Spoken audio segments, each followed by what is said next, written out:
E agora trazemos mais um destaque de Brasília. Aloysio Mercadante, coordenador técnico da transição, falou sobre o reajuste de salários de servidores públicos e também de dívidas externas do país.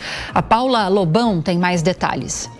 O coordenador dos grupos temáticos, o ex-ministro Aloysio Mercadante, disse que os servidores federais não têm reajuste salarial há 7 anos e que os técnicos apontaram a necessidade de valorizar o funcionalismo, principalmente porque isso impacta no atendimento à população. Mercadante ressaltou, porém, que o aumento não deve sair no início da gestão Lula. E no caso dos servidores públicos, são 7 anos sem reajuste. Não é qualquer coisa.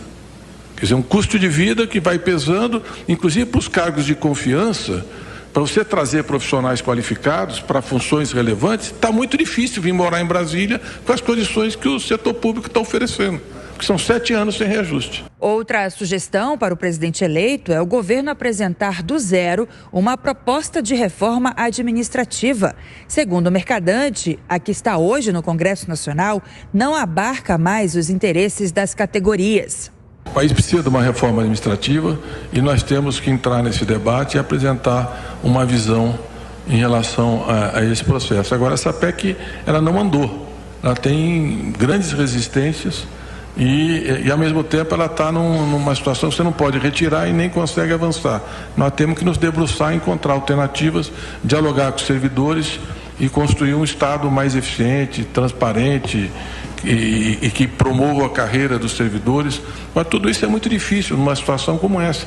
As pessoas estão trabalhando 7 anos sem reajuste. O diagnóstico do Grupo Técnico do Planejamento informou ainda que o Brasil tem hoje uma dívida de 5 bilhões de reais com organismos internacionais, como a ONU, a OMC e o Tribunal Penal Internacional.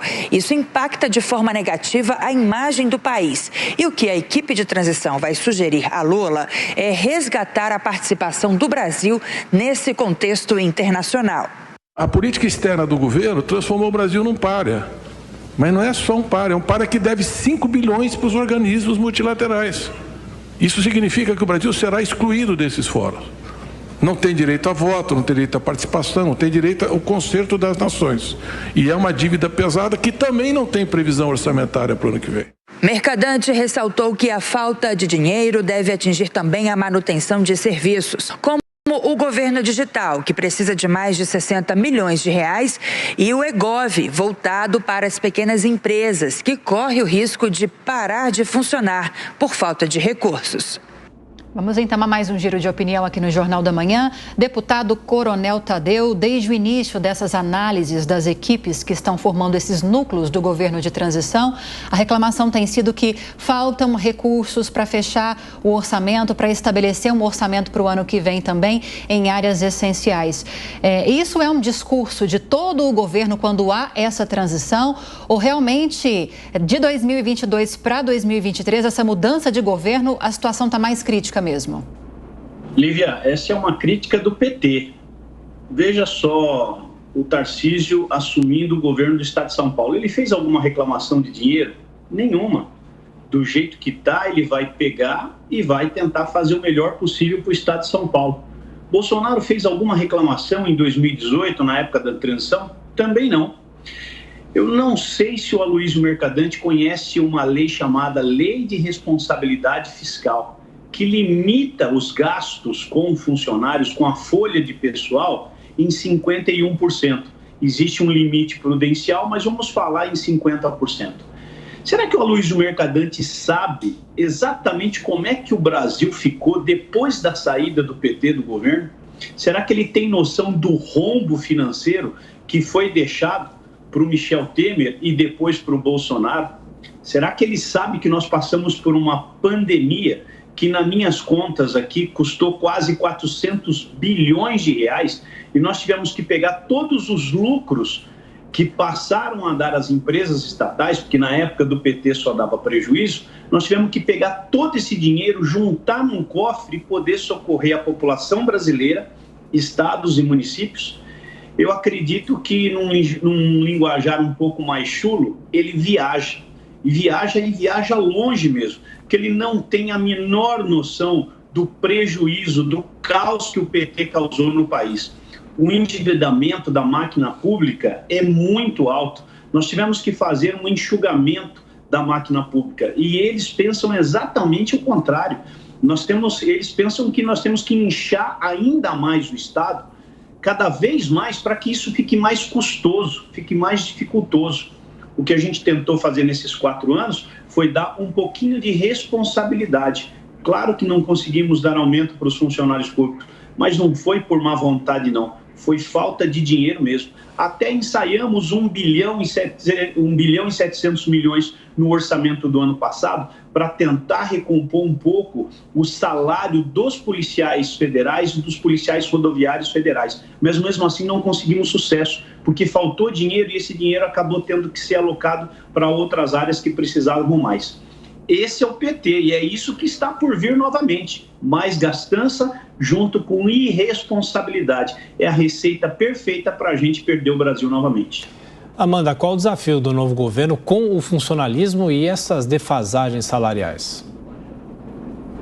Tiago, eu gostaria de voltar atrás para dizer que eu acho que é importante que isso seja dito, que nós estamos diante de um shutdown, nós estamos diante de um apagão fiscal. E à medida que o governo eleito se debruça sobre as contas públicas, fica muito clara essa contradição. De um lado, pela primeira vez em 6, 7 anos, temos um superávit primário, aumento de arrecadação. E do outro lado, não há dinheiro, por causa do teto de gasto e uma série de regras fiscais, para pagar as contas básicas mais urgentes e prementes. É por isso que não temos dinheiro para pagar esses 14 mil residentes médicos em universidades que prestam serviço à população. É por isso que corremos o risco de não ter dinheiro para pagar as aposentadorias, de ter que fechar postos do INSS, de ter que dispensar funcionários terceirizados. É por isso que não há dinheiro para abastecer o IBAMA, para fazer a fiscalização no meio ambiente, por isso que não tem dinheiro para a farmácia popular, para a merenda escolar, não tem dinheiro para os livros didáticos do ensino fundamental. Então, veja, falta dinheiro para absolutamente tudo. Estamos diante de um orçamento fictício,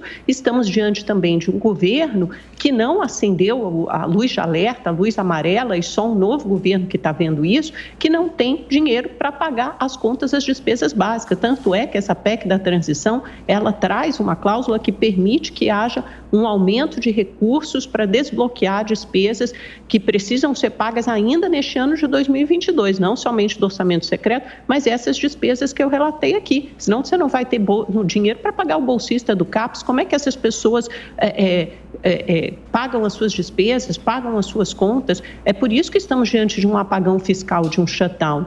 Essa matéria da reforma administrativa, que também não foi enfrentada pelo atual governo, o deputado Coronel Tadeu lembra, ela chegou a avançar na Câmara dos Deputados, foi aprovada na CCJ, depois na comissão especial, e barrou, porque não houve empenho do governo, porque é uma resistência muito grande do funcionalismo público, mesmo quando ela trataria apenas dos novos servidores. No entanto, não foi em frente. Não foi em frente porque o governo não encampou, da mesma forma que não encampou seriamente a reforma tributária. São todas reformas que ficaram pendentes e terão que ser feitas agora. Isso não tem nada a ver com o que o PT pensa ou com a sua visão sobre economia. Tem a ver com que vivemos num estado de coisas em que, obviamente, esse teto não para em pé. E, na verdade, esse governo só conseguiu fazer alguma coisa, todas as vezes que conseguiu, Sim. porque aprovou PECs para furar o teto. Ou seja, PECs fura-teto viraram um instrumento de política fiscal para o governo Bolsonaro conseguir fazer minimamente alguma coisa durante esses 4 anos. Agora, Mota, esse dispositivo na PEC que a Amanda citou,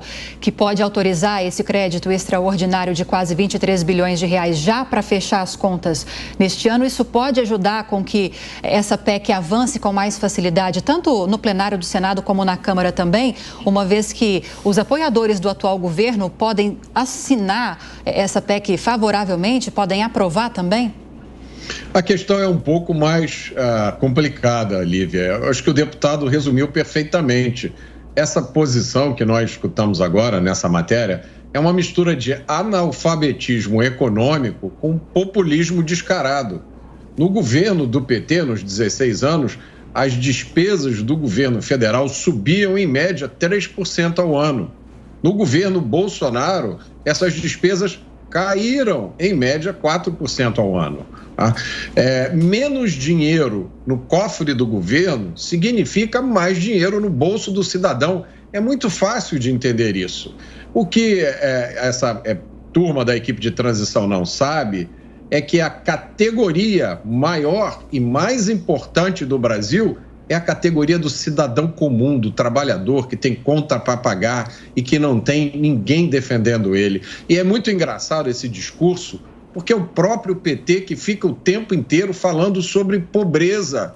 E o maior obstáculo para o cidadão pobre que quer melhorar de vida no Brasil são os políticos, especialmente os políticos de esquerda, especialmente os políticos do PT. Então, para resumir, a visão do PT é a seguinte: primeiro, eles querem aparelhar totalmente a máquina do Estado. Quanto mais ministérios, secretarias estatais, melhor, para botar os companheiros. Depois, os bons negócios do Estado vão todos para aqueles empresários amigos do PT. Os outros que não são amigos, os outros produtores, os outros empresários, têm que morrer de pagar imposto para sustentar essa farra toda. E, por último, para o cidadão comum, para ele vai rolar uma bolsa isso, uma bolsa aquilo, para manter ele a vida inteira dependente da boa vontade do Estado.